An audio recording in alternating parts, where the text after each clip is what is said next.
Hello and welcome to the Pop Council Podcast, the show where we cover everything in pop culture. Each week on the show, we discuss topics in the geek world, as well as various fandoms such as Disney, Marvel, DC, Star Wars, theme parks, and everything in between.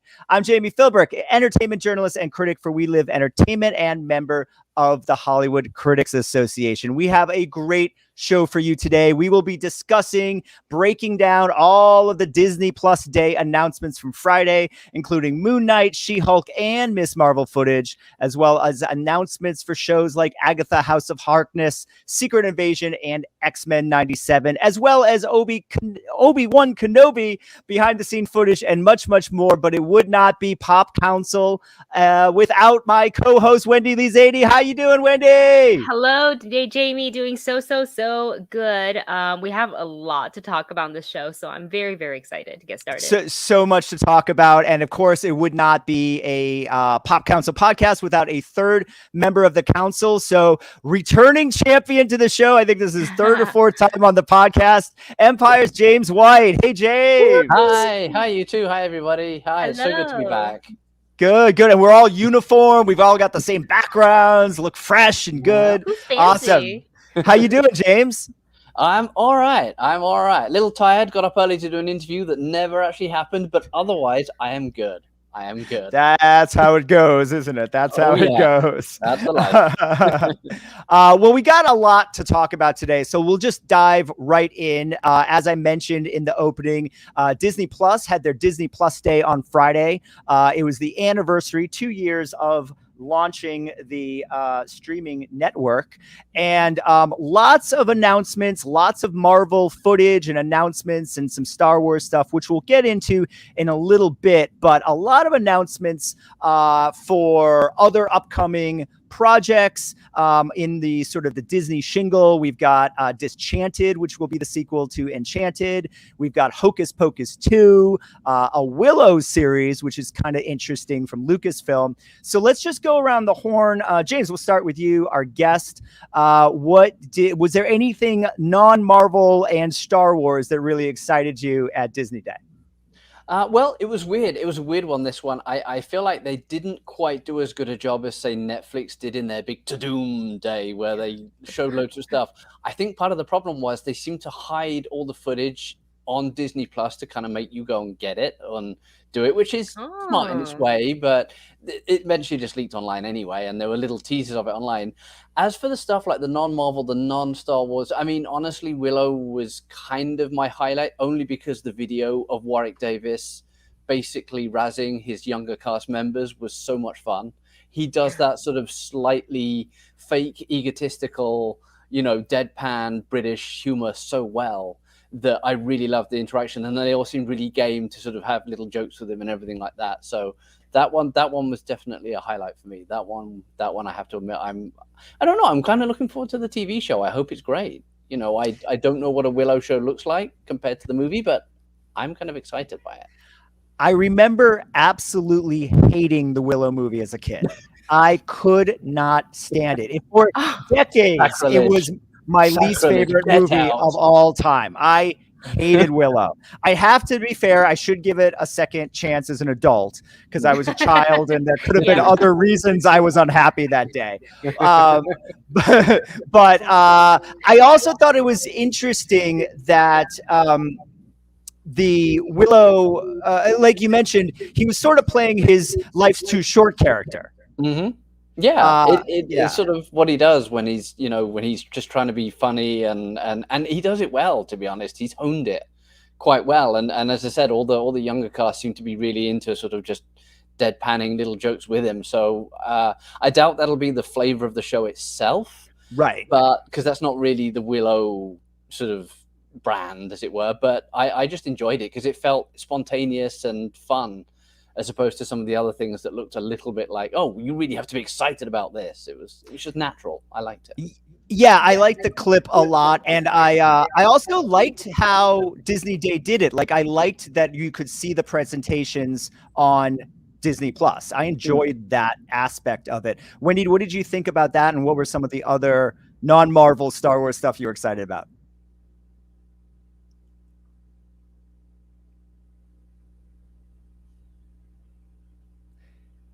Wendy, I think you're muted.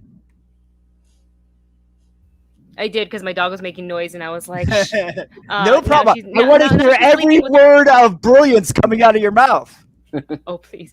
Now she's sleeping with her toy, so we're good. So I was just saying that I think it's funny, James, to hear your perspective on your thought about Willow, because when my husband and I saw the clip, we're just like, yay, we're so excited for Willow. Obviously, we love the film. And then and we know it was kind of tongue in cheek, it was put on, it was an act, to have a bit of fun with the younger cast.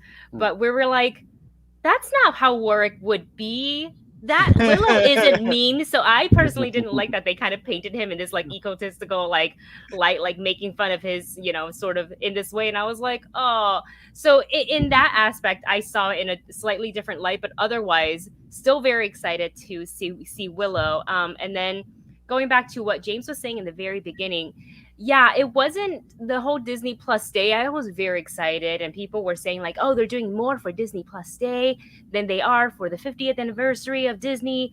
So I was like, okay, I was expecting some sort of video live stream that's gonna, I didn't need it to be a whole production like Tudum or like DC Fandom, but something more than just a thread of tweets. Like I woke up at 6 a.m. for this. And I was like, all right, stretch my editing fingers. I'm ready to do the trailer reactions, ready to make videos. And I made 2 trailer reactions. And that was it. I was like, oh, that's it. Cool. But there is a lot of Disney stuff that I'm very excited about. A big Disney fan. So the Baymax series looks very cute. I love Baymax. And when the film came out, anything that had Baymax's face on it, I bought it. So, and I still have all of them just kind of around the apartment. For animation, I'm excited for Tiana. I think it's cool that we're going to get to see her story continue as the Princess of Maldonia, and hopefully there's music involved in it. And then Hocus Pocus 2. Like, very much excited for that. The sisters are back. I don't know what they're going to get into this time, if the Who Lit the Black Candle, but I'm very excited for that. And then High School Musical 3, Season 3. That's my show. I'm glad you mentioned, I almost wanted to say Baywatch. I'm really glad you mentioned Baymax. Baymax and Baywatch together. Baywatch would be great. Next time. Yeah, because I think that looks like it could be a cool series as well. And I think, I love the idea of Hocus Pocus, a movie that was a dismal failure when it was released, and then has become this like classic that generations love enough to make a sequel out of it. I mean, I just love it when and that's a great Hollywood story to me. So I'm excited to sort of see what they do with that as well. Well, let's dive into the Marvel stuff. A lot of footage. We got sort of an extended trailer for Hawkeye. The series will come out in actually just a couple of weeks, so we don't need to talk too much about it, but it was a really cool sort of extension of the car chase scene. We got to see them actually steal the car, and then you see in the trailer sort of, these are trick arrows, what? And kind of the Kate sort of discovering Hawkeye's trick arrows, and then it sort of climaxes with them swinging together off a bridge onto a moving train. So I thought that was a really cool extended scene, but we also got footage for She-Hulk and Miss Marvel, which we'll talk about in a minute, but we also got footage for Moon Knight, which I know we're all really excited about. We got our first look at Oscar Isaac. There he is as Mark Spencer, and sort of being tormented by the demons in his own mind. We hear a little bit of a voiceover where he explains that, and then a very comic accurate, cool shot at the end. You can see him sort of jumping from rooftops with the full moon behind him. Not too many shots in the costume. It was very quick glimpses, nothing concrete, but let's just go around. Wendy, we'll start with you. Like, I thought this footage looked really cool. I think it sets the tone of whatever the series is going to be. We still don't know exactly what it's going to be, who the villain is, although rumors Ethan Hawke is in the series and would play the big bad. So what did you think of just sort of this first introduction to Oscar Isaac, his performance as his character? I mean, I think you can always bet on Oscar Isaac to bring it when it comes to performance. I actually just saw Dune for the third time just recently this past week. So, and I'm just watching him going like, wow, what an actor. And I think, you know, for him to take on the role of Mark Spector and having I hope I'm saying this correctly, dissociative identity disorder, and having all these different voices in his head, and maybe also, you know, us hearing him do sort of different voices so we can hear the different personalities that are inside his head is going to be really interesting. And so, you know, we get a bit of that. And I think months ago, maybe even a year ago, we got like a little tiny Instagram story of him training in the martial arts of capoeira. So everything combined together, seeing bits and pieces of this costume. I know very little about Moon Knight, just like the kind of basic knowledge. So I'm excited to kind of dive into the show going in a little bit blind and just get ready for the ride. I think the costume, like the stark white, and I think there was a little bit of an image, quick clip of him, like kind of his white glove hand on the floor. We didn't get the full face, but I love the vibe. It's a little bit darker. And so far, all the Marvel live action shows, they all look different from one another. And I really, really like that they're trying to make give every show its own personality. And Moon Knight, I think it's going to be a real treat for fans. Yeah, absolutely. Moonlight was always one of my favorite characters from the comics. He's kind of like Marvel's Batman in a sense. He's sort of like that kind of a vigilante, but then obviously has these other issues going on. And really good point. Yeah, like Oscar, even in his voiceover, it sounded like kind of different Oscar voices. And I hadn't thought about that. Like, yeah, it's probably the different personalities, which is really interesting. James, what did you think of the footage we saw and sort of your excitement for the show? Yeah, I really like the footage. Obviously, Oscar Isaac is a god, can basically do no wrong. The only wrong I potentially thought was just that slightly weird British accent he did for one of the voices. It kind of almost edged into like comic British accent, and as a British person, I was kind of offended by that. Frankly, you know, hashtag not my accent. But you know, I truly believe that, you know, it's Oscar Isaac. I think he's going to do great. I think he's going to absolutely nail all the different layers that the character needs. I think he's going to be a great action hero. I'm so thrilled that they're actually able to get him, to convince him to come and do this. I think he's taking some, you know, sort of big leaps and doing different things. So yeah, honestly, I'm a bit of a Moon Knight newbie, I'd have to say. You know, I didn't really read many of the comics of Moon Knight when I was younger, but I'm really excited to sort of dig in. It's making me want to go and read some Moon Knight comics, so I'm ready for when the show premieres next year. Yeah, absolutely. Before we go on to the other shows and footage, let me ask you guys this question. Is sort of like, we all agree we love Oscar Isaac, right? As an actor, we love this casting. It looks like a good fit of actor and character, a character that's sort of, you know, I think we know of, but don't really know from the comics, even hardcore fans. So it's really interesting. But where would you sort of see this going in the future? You know, where do you see the character going forward after the series? You know, are we setting up, could he be a new Avenger? Is there maybe another team of heroes that we might be setting up, Heroes for Hire or Marvel Knights or some other kind of team? Like, do you see this character moving forward into the feature films? And if so, in what format? James, start with you. I'm not sure, to be honest. I think it'll depend on his schedule. You know, he's a man in demand, as he should be.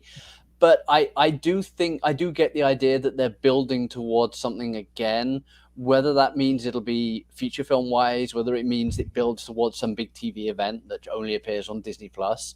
I have a feeling if you get Oscar Isaac, you do want to start pointing him towards motion pictures. I think you want him sharing the screen with Anthony Mackie.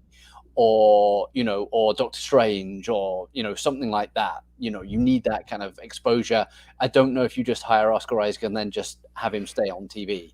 But, you know, the way that Disney appears to be and Marvel appear to be building this whole like MCU TV version now, and the way that What If all sort of crossed over together and did all these different things, I wouldn't put it past them to be building up to a, let's not invoke the name necessarily, but Defender style sort of team up. Just maybe better than Defender. Anyway, yeah, but that's that. Yeah. I got the subtle jab there. I agree with your point. You don't cast Oscar Isaac and just keep him on a 6-episode streaming TV show. And I think if you look at all of the actors being cast in new roles in these Disney Plus shows, they're all feature film or certainly feature film adjacent actors. So I think that's interesting. And also the idea of, maybe a Avengers type style Disney Plus show. Maybe it wouldn't even be called Avengers or Young Avengers, but just like another team just being for the Disney Plus shows. Do you see that as a possibility, Wendy? Or do you think we're kind of, that this is sort of the minor leagues and we're getting all these characters ready to go to the majors? Oh, I think that's exactly what it is. I feel like a lot of times these Disney Plus shows, for the newer characters that's being now introduced into the MCU, Disney Plus shows is kind of like a little incubator for them. Right. And then we graduate them into, because why wouldn't you bring characters that's as cool as Moon Knight into the MCU when, like you said, when you have an actor of that is Oscar Isaac, like he's already been on the screens for Star Wars, that's a part of Disney, and now you have him for Marvel. It's perfect. And X-Men. And maybe we don't want to mention that, but yes, he was Apocalypse. I tried to forget about Apocalypse. Oh man, that film. But there is. Didn't we talk about just a little quick segue, and then I promise we're going to bring it back. What do we know so far about the Werewolf by Night show? Is a show? It's a. I understand it as a special. It's a special. So it could. Okay. I don't know if they've said how many episodes or if it'll be like a 2-hour sort of for like Halloween time thing. Or something like that. With they cast an actor last week. Gail Garcia Bernal. Thank you. Yes. From Y Tu Mamá También. Mm-hmm. Yes. So I brought that up because Moon Knight, I just did a very quick Google, but Moon Knight, the character, first appeared in Werewolf by Night number 32. So there could be also a little bit of crossover. Look, Marvel, we're finding out about things now. They are like 10 years planned out already. So there's things that are happening that characters that's been being in development that we don't even know about. So I'm very excited for the opportunity to see Moon Knight not only in MCU shows but also on the big screen, which I imagine we'd have to. It will be like ensemble, I think. Yeah, and also I think that obviously, like, okay, I won't go through the whole thing, but we know that Marvel had certain characters they had the rights to, certain characters that they don't have the rights to. At this point, they pretty much have all the characters back, sans Spider-Man and their Sony deal. But, there was a time where they really had to start kind of picking characters. 10, 15 years ago, I don't think anyone would have thought Guardians of the Galaxy was a prime characters to be chosen from the comic books to come to film. So of the sort of larger known characters in the MCU that have not had films yet that they have the rights to, that they can start working with, Moon Knight and She-Hulk, which we'll talk about in a second, and to a lesser degree Miss Marvel, all seemed like big feature film characters they'd want to do. And so it's interesting to me that they're doing them on Disney Plus, but with big name actors. And I think, we all know why is a sort of a farm system, if you will. The Marvel Disney farm system is Disney Plus. But well, since I evoked her name and there's a lot to talk about with this one, let's get right into She-Hulk. This was really kind of a teaser trailer. It felt more like a trailer than even the Moon Knight footage or the Miss Marvel footage that we'll talk about in a moment. But we got our first look at Jennifer Walters. She is the cousin of Bruce Banner. And we got to see a glimpse of her She-Hulking out. We did not get to see the full face, but we got to see a full body shot. Very comic book accurate costume. Also reminded me a little bit of what Hulk wears in Endgame. So curious if there's going to be a tie into that. And also worth mentioning that there is a shot in the trailer of Jennifer in a lab working with Smart Hulk, which makes me think that at least part of this series or a flashback within the series will take us to the time between Endgame and Shang-Chi, since we know that Bruce is no longer Smart Hulk by the time we see him in the end credits scene of Shang-Chi. So that will sort of be interesting as the series evolves, to see how that kind of comes into the MCU timeframe. But really quick, also want to mention this shot, which seemed like it was maybe for like a commercial or something, advertising her law services. We don't know what it's going to be in the context of the series, but as you can see, very retro clothes on the two actors here,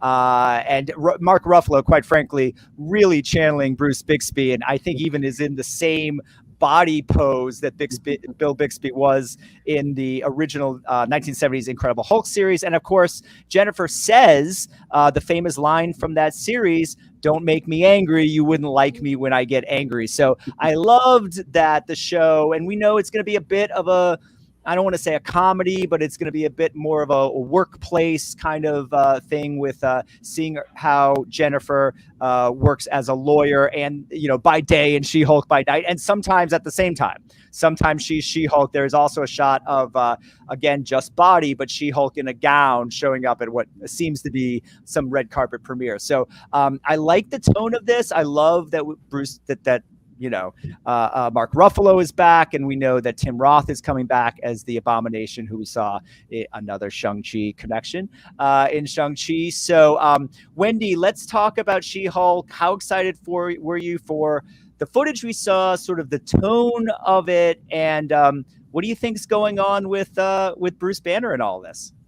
I feel like the footages, both for Moon Knight and for She-Hulk, are so short. Like, I just wanted so much more. But I understand D23 is happening this week in Florida, in Orlando. So I'm betting we're gonna get more well-rounded, longer trailers and teases and clips once that happens.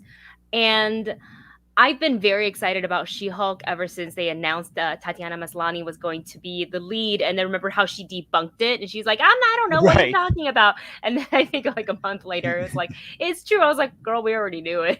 because Mark Ruffalo said, welcome, cousin, congrats, or whatever, like, being Mark Ruffalo, and be like, oh wait, she was trying to be coy and I ruined it.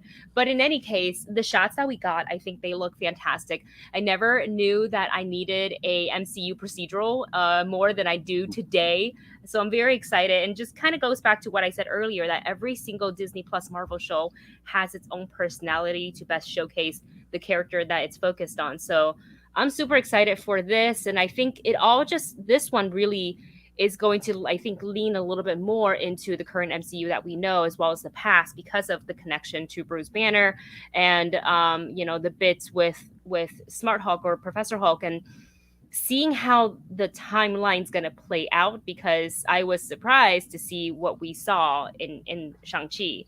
So how is it all going to play out together? But Tatiana Maslany is a fantastic choice, I think, since she's a tremendous actress. So very excited for that.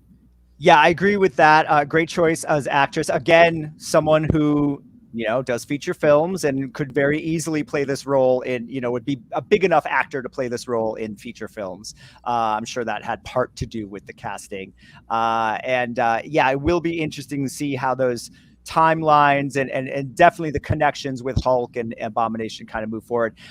Before we go to James, a quick side tangent I want to go off on, because you mentioned how she denied playing the character when we all knew that she was playing the character. I hate it when actors do that.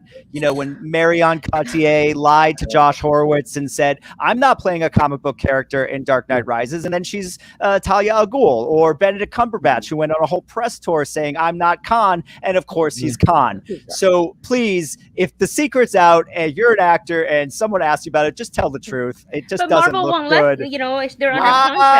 Well, do they won't let him? What about Alfred Molina? I mean, they'll let him. They can do it. That's Sony. That's a good point. That actually is a different. good point. You're right. It's a little bit different. But in general, if the secret's out, just don't lie to journalists. That's my. Yeah, my I'm sure they don't feel piece. good about keeping the secret. I'm sure they're just as Well, because I just think it makes it. Cumberbatch goes on David Letterman and says, "I'm not Khan," and now he's lying to David Letterman. It just doesn't look good. And I also don't blame the actors. I think that the studios and they put them up to that, and it's a bad position to put them in. And I wish they wouldn't. Yeah. Okay, got that off my chest. Jay, what do you think about this She-Hulk footage? Where it's going to fall in the MCU timeline and all that good stuff? I mean, I love the She-Hulk footage. I love Tatiana Maslany anyway. I think we will like her when she's angry because she's probably going to be kicking us out. I see what you did there. Honestly, she can do no wrong in my eyes. After Orphan Black and then Perry Mason and everything else she's done on big screen and small, she's just fantastic. I think she's going to be the perfect Jennifer Walters. I think I'm about the Hulk thing. I'm not sure. I think you might be right about maybe something takes place in between where we see Smart Hulk and then Bruce, but I don't know whether I still have a feeling like maybe he still can go between the two if he needs to. Maybe they'll reveal that, like he can transform a little bit more at will when he wants to. But yeah, it's kind of fascinating the way they're going back and forth. Is it they're just trying to save money because they don't always want to have like giant CG thing wandering around and spending a few $1 million every shot? You have to do that. But yeah, I'm just excited to have Mark Ruffalo in it, full stop, because it's Mark Ruffalo. It's so glad to see more of Hulk. He might be able to add a bit more. I mean, he's done wonderful things with Hulk in the time he's been given, the relatively limited time he's been given in the movies. I like the idea of him being able to explore a little bit more about Hulk through the connection with his cousin. And I love the idea of Ruffalo just being given yet another vehicle to sort of just do his thing and let Ruffalo be Ruffalo and let him be Hulk. Yeah, totally agree. Also interesting what you said because, it would almost make sense to me that they would do all the CGI for Smart Hulk in Shang-Chi, which has a larger budget, presumably, than the She-Hulk TV series, but that they went to all the trouble and spent that budget on the TV series. So it makes me think that it must play in somehow to the storyline. And then also presumably if it is sort of a flashback and that's when she first became She-Hulk was at some point between Endgame and his appearance in Shang-Chi, it makes me wonder if there's going to be a bit of a time jump to where this actual series takes place with her as a lawyer. If that is a flashback, it could be not a flashback and part of the timeline of the series. So we'll just have to wait and see next year when She-Hulk launches. But we got one more show that we already know. In fact, of course, Will is a character that will be appearing in a feature film coming up soon. And that's, of course, Miss Marvel, who we know will appear in the Marvels film along with Brie Larson. And I thought that this, again, it's just a teaser.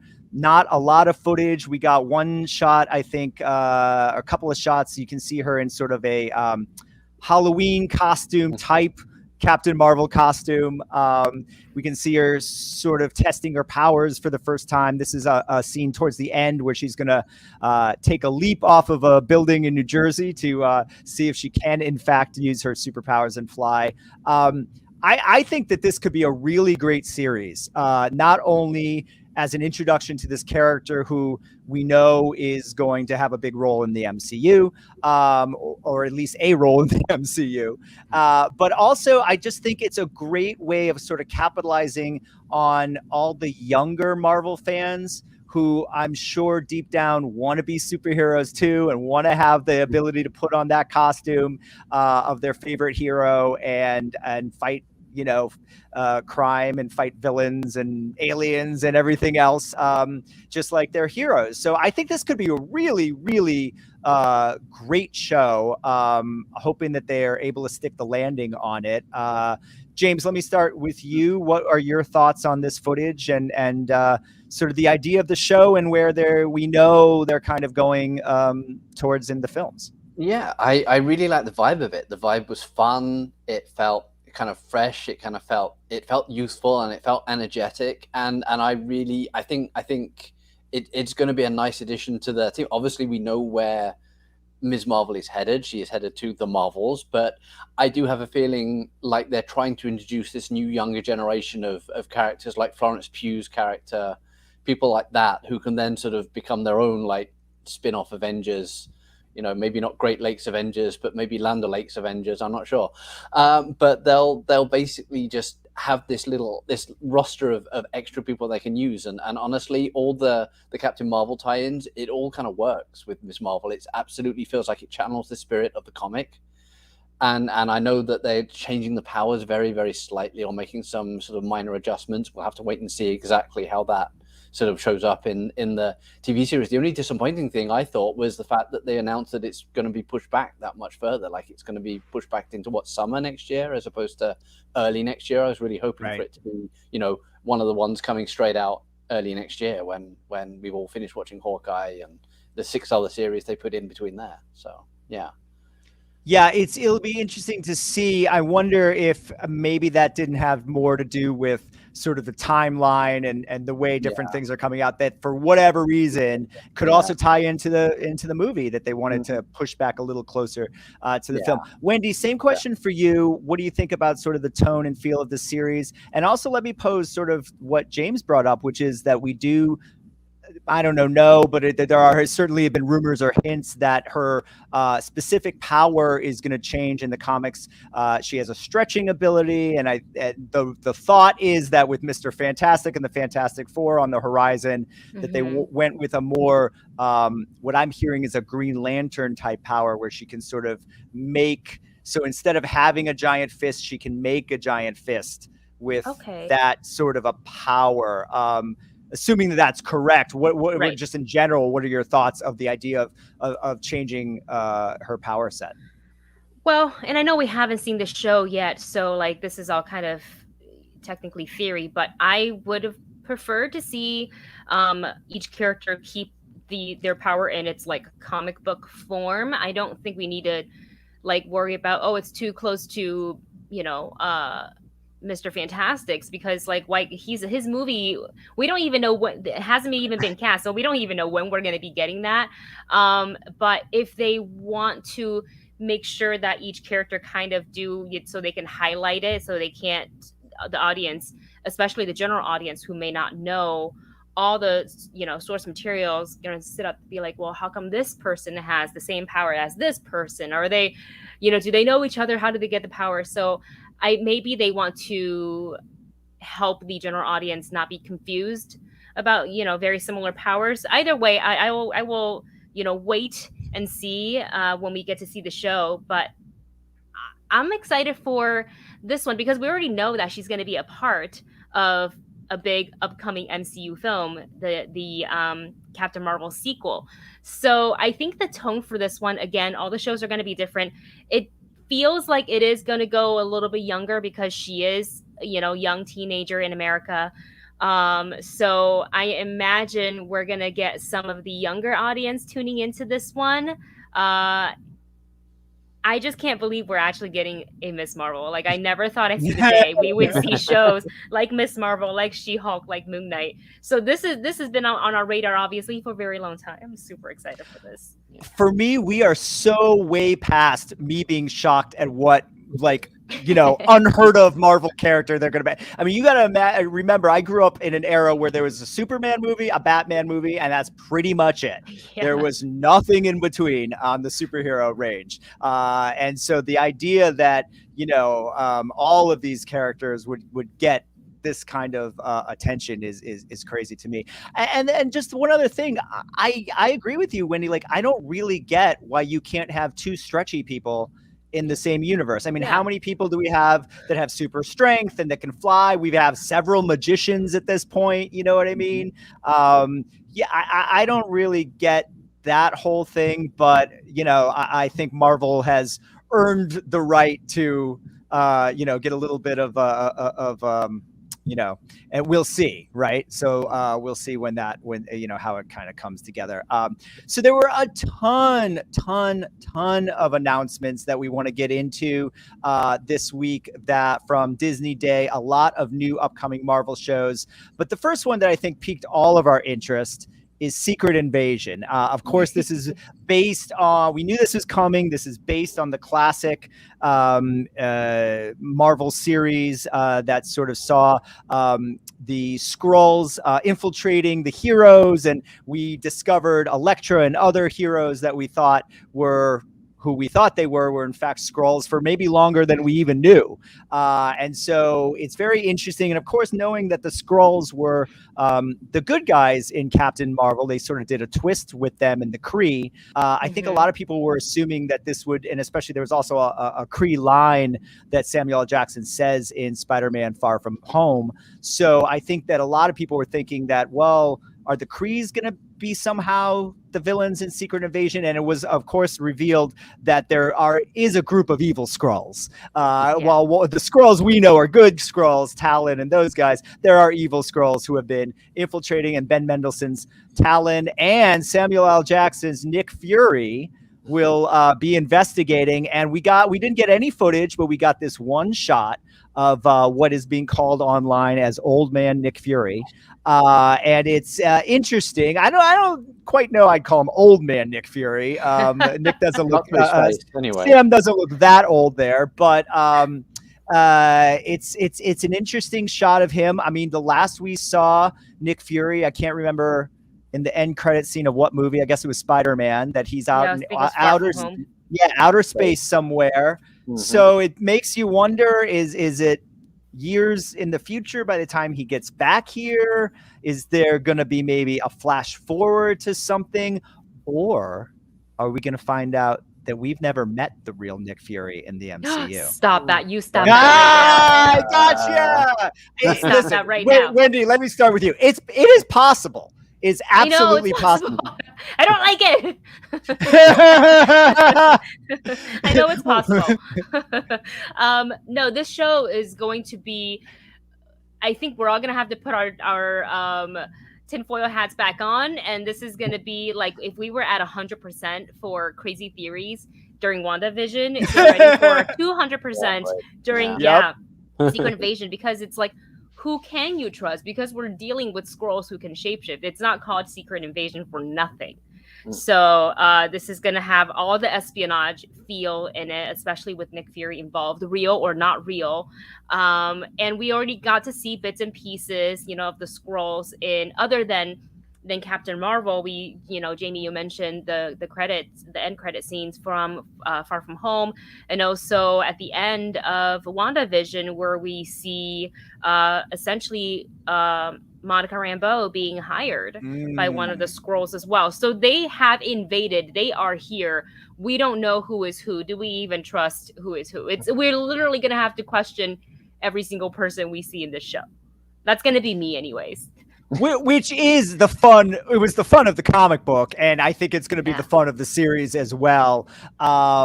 James, what are your thoughts on the series, the photo, and do you think that that's a possible theory? Is that some of the characters we've gotten to know over the years are not who we think they are? I think it's possible if they're sticking to the real Secret Invasion storyline. I have a feeling most of the biggies are going to stay as they are. I'd have thought if Nick, as we meet him in Spider-Man and Captain Marvel, is actually a Skrull, then I think Talos would have been like, "Hello, mate, you're a Skrull, aren't you?" But I don't know. He could have been swapped out since then. We don't know what's going on that ship for a start. As for how he looks, honestly, it could just be aging from having to deal with Spider-Man doing good stuff and just being like, I'm too old for this S word. But it's fascinating. It's fascinating. It opens up a whole lot of storytelling possibilities. And like you said, it opens up a whole can of worms when it comes to fan speculation about this, fan speculation about who is bad, who is good, who's not who they say they are. How many of the people are going to turn out to actually be Paul Bettany because he says that he's actually wanted to and it's himself. So it's a real situation with that. I'm fascinated to see what they do with it. I mean, I can't wait to see if they suddenly turn around and say like, oh, by the way, that new Captain America we just named, he's an alien. Mackie all along.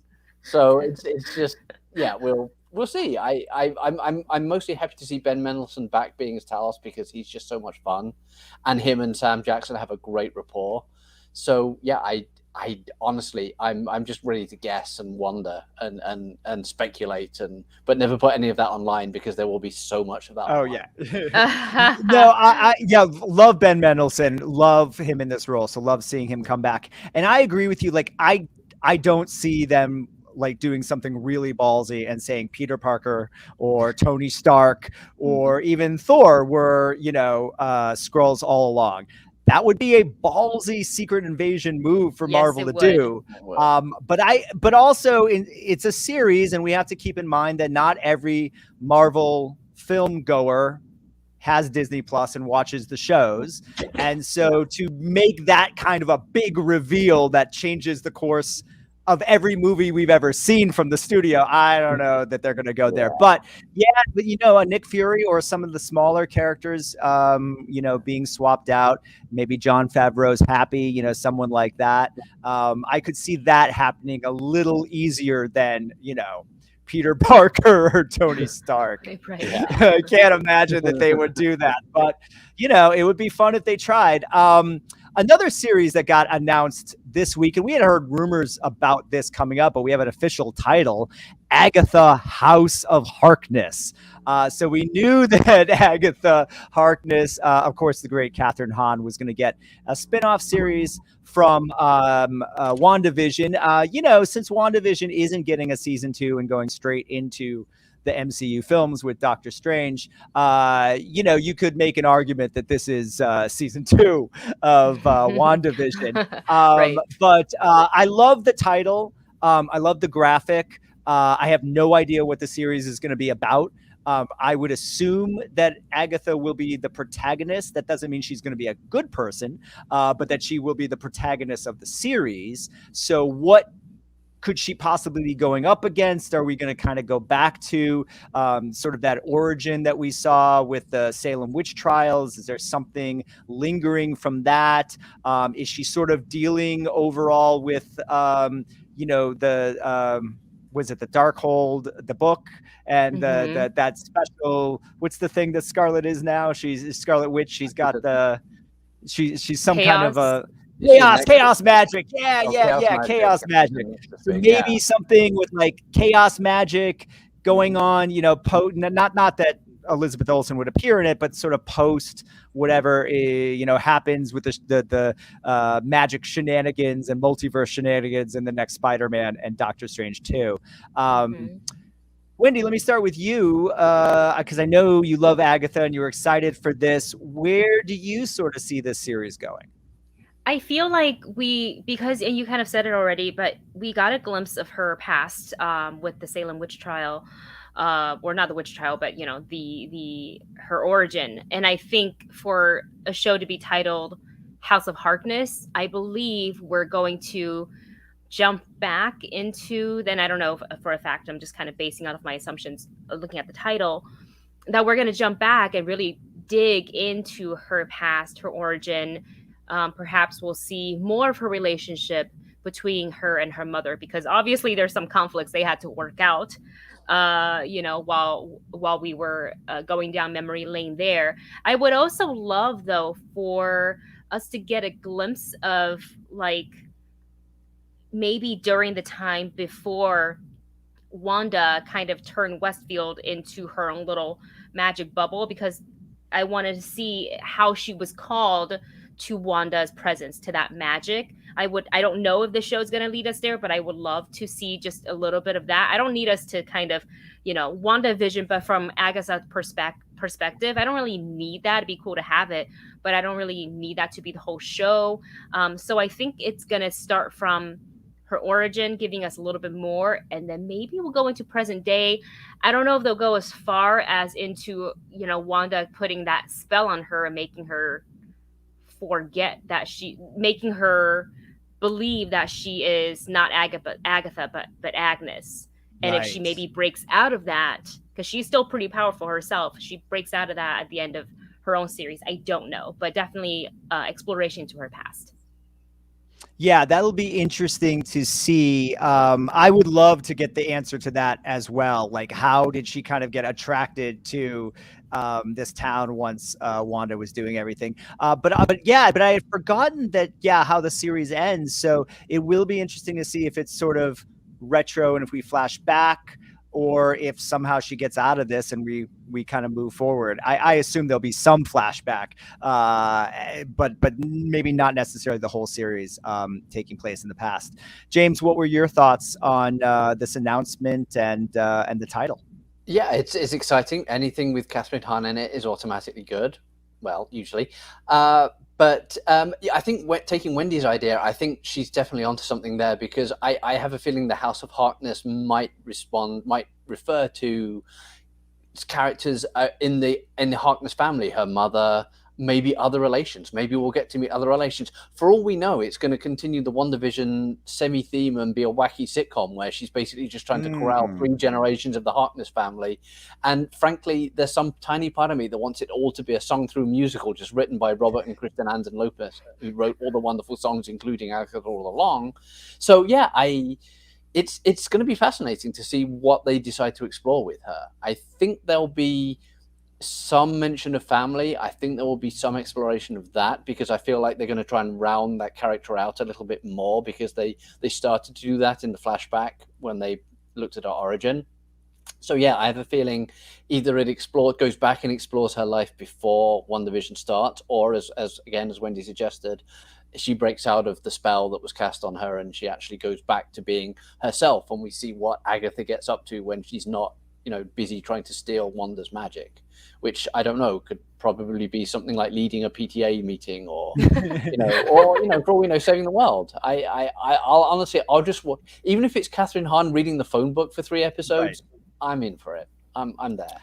Well, you make a good point too, because I think a lot of fans will be really upset if there's not some sort of music, involved in the, it's so kind of tied in, I think, with her character at this point.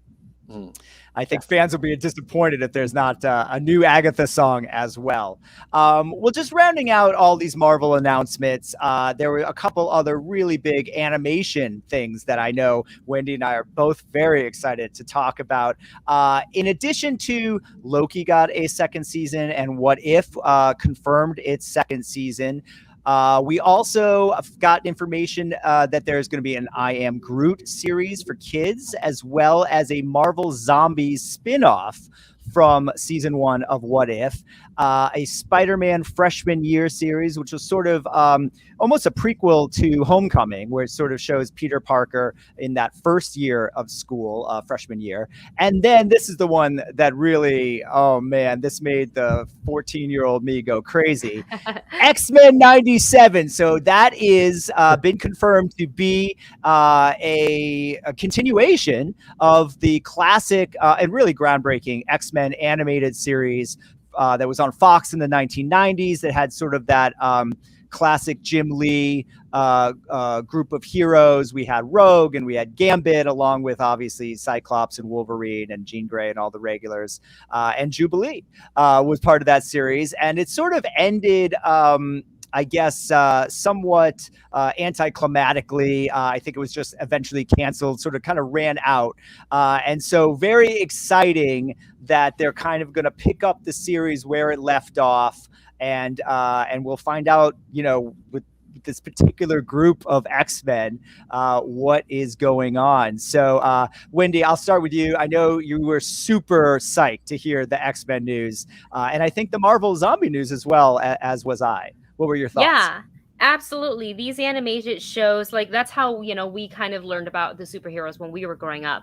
So, except for X-Men, I learned about X-Men at the arcade game. And then later, and then I was like, my friends are like, you got to watch the show. So ever since the announcement on Disney Plus Day, I've had the X-Men cartoon, that really awesome theme song, stuck in my head. And I feel like I'm going to have to change my phone ringtone into that for a little while. But I'm excited they're going to continue the story. I honestly don't even remember, because it was so long ago, and I am positive I didn't watch all the episodes. You know, because I didn't have TiVo or anything like that back then, so it was just got to watch it whenever it was on. But not really remembering how it ended, but very excited to see it continue, because it wasn't just kind of, you know, how the movies feature mainly Wolverine. You know, the series really give all the other characters some time in the spotlight as well. So like I'm excited we're gonna get to see Gambit and Jubilee and everybody else. So I'm pumped, and yeah, and bring on the zombies. That was one of my favorite episodes in What If. Yep. So I'm excited to see more of that. Totally.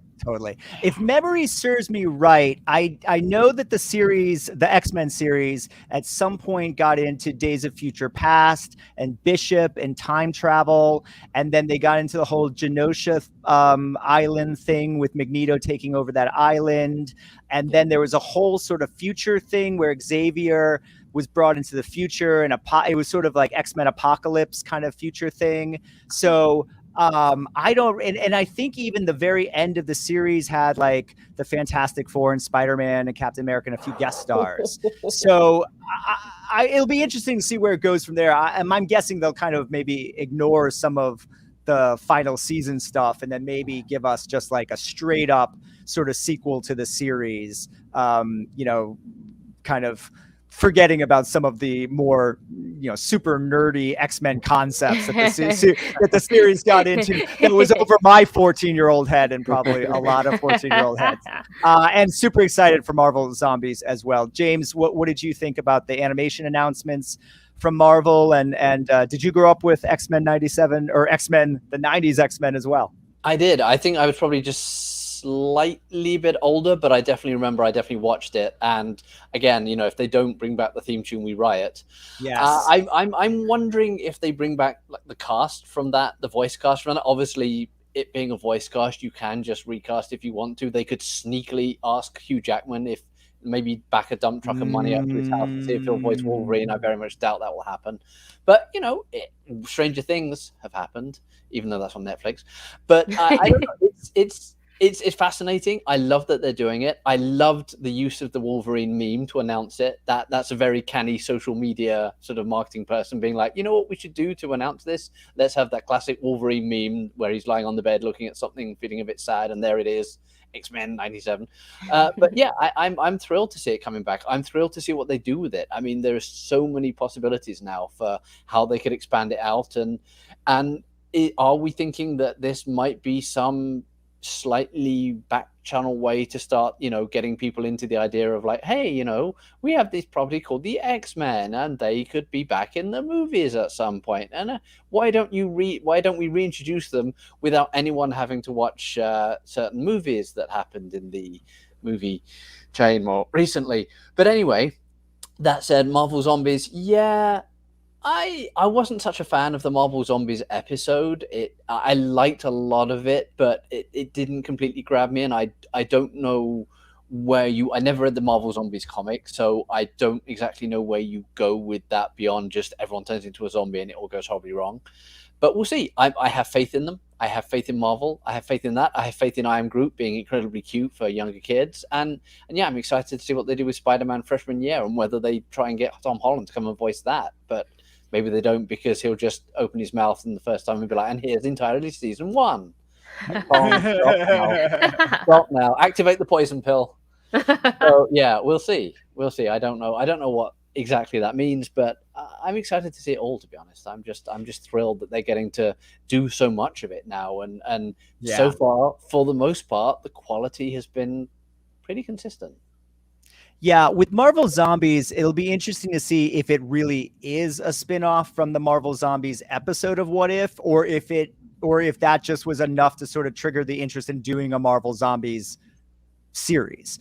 You know what I mean? Like, I don't know if it's going to kind of pick up. Well, we know that we can't have T'Challa, or at least the T'Challa we had, because that was the last recording of Chadwick Boseman's voice. And then, you know, is it going to have Spider-Man? Is Paul Rudd going to be just a head floating? Like, we don't know. I almost expect that. I almost expect them to start fresh with Marvel Zombies, like fresh with the idea. And from the comics, to tell you the truth, it really doesn't go anywhere. Like the comics really was just seeing Marvel heroes as zombies. In fact, one of them even brought in Ash from Army of Darkness and Evil Dead to fight them. Wow. So which you don't have that opportunity in the MCU because I'm sure those rights are owned by somebody else. But who knows? Sam Raimi is directing Doctor Strange 3. So you never know. Bruce Campbell is always just a phone call away. And I want to tell our viewers that if you want to catch up on X-Men, the original 90s series, it is all streaming on Disney Plus. So you can catch up on it now. Yeah. And I think James, you're on to something with is this a way, we don't want to remind you about all those other Fox movies. Maybe this is a way of, I don't disagree the ultimate with that. retcon.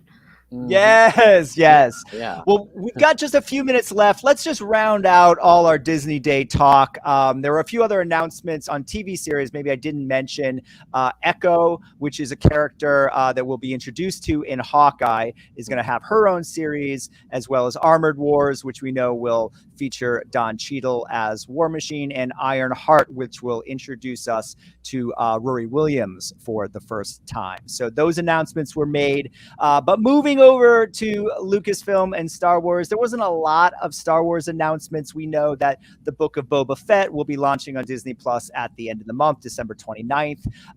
There was a nice sort of behind the scenes documentary that you can watch on Disney Plus. It's more of a history of the character of Boba Fett, and there's really no new footage, unfortunately. Just sort of the most recent trailer footage is kind of shown at the end of that, but still a fun watch if you want to catch up on your Boba Fett history. There was also a nice behind the scenes video with Ewan McGregor and Deborah Chow, who's directing the Obi-Wan Kenobi series. He talked about returning to the character. They talked about that this is a dark time for Obi-Wan, that there are Jedi hunters on the loose gunning for him, and that while his primary focus is protecting baby Luke, and we know but we know that it is protecting baby Luke, but that Deborah Chow said that is just going to be a launching off point for this series.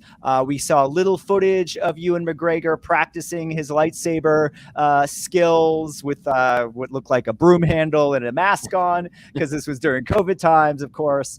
And then a lot of talk about the return of Christian Haydenson as Anakin and Darth Vader. They were very clear to make that mention, and Ewan kind of ended with just saying that it's sort of, I'm paraphrasing here, but kind of exciting to get a chance to work with Christian again and sort of take another whack at him, if you will, with the lightsaber. So James, let me start with you.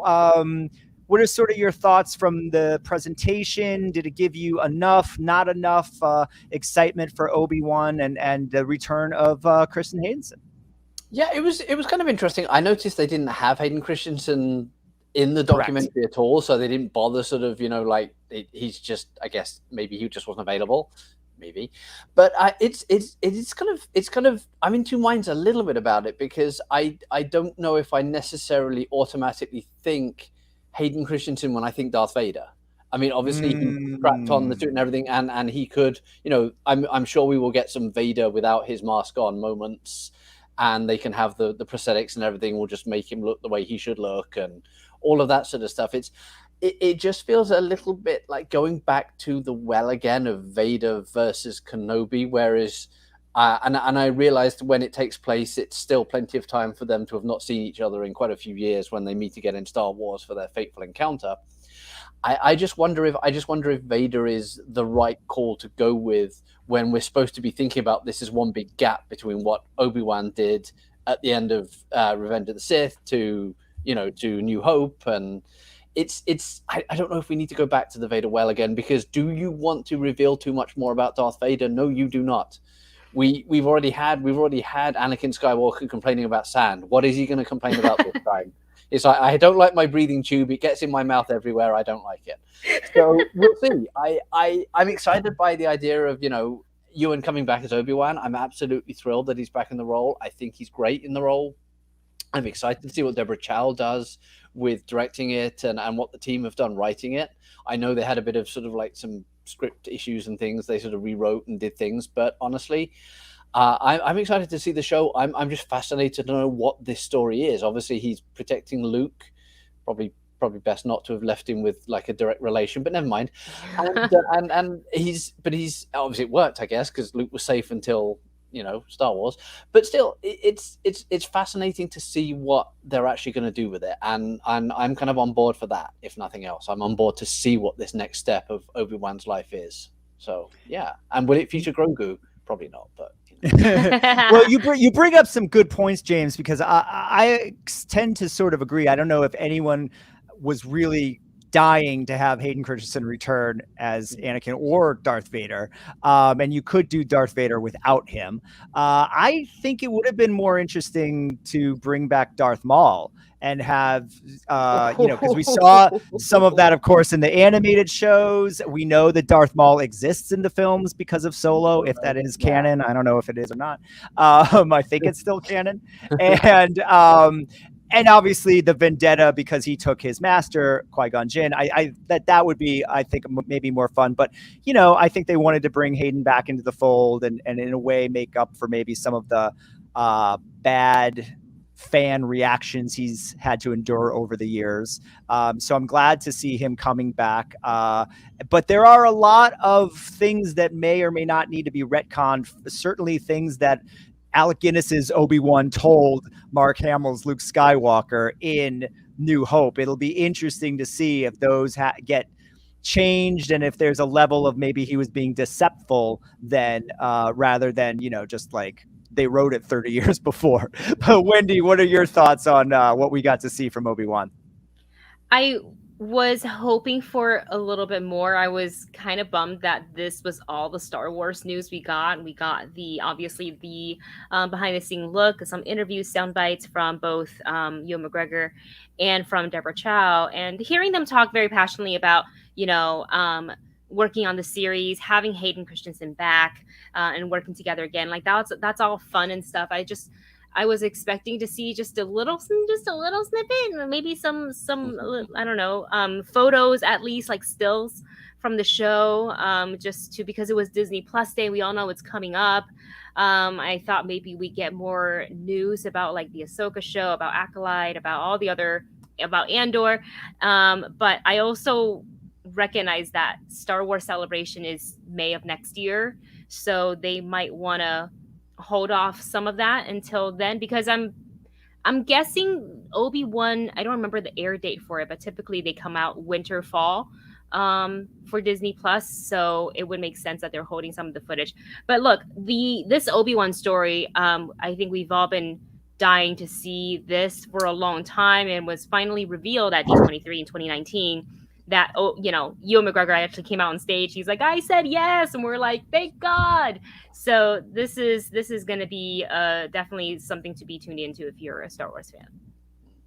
Yeah, and I agree. I wish that we had gotten some more Star Wars news and reveals. Certainly, we got a lot of Marvel, not a whole lot of Lucasfilm, but I agree with you with Star Wars Day coming up. I'm sure we're saving a lot for that. And I think probably the reason they did anything for Obi-Wan is I bet it'll launch before Star Wars Day takes place. So that's a good guess. But, well, we got through it. We talked a lot about Disney Day, so hopefully you got your fix. You found out everything you needed to know, and you can check some of these videos out on Disney Plus, or I'm sure they're available on YouTube.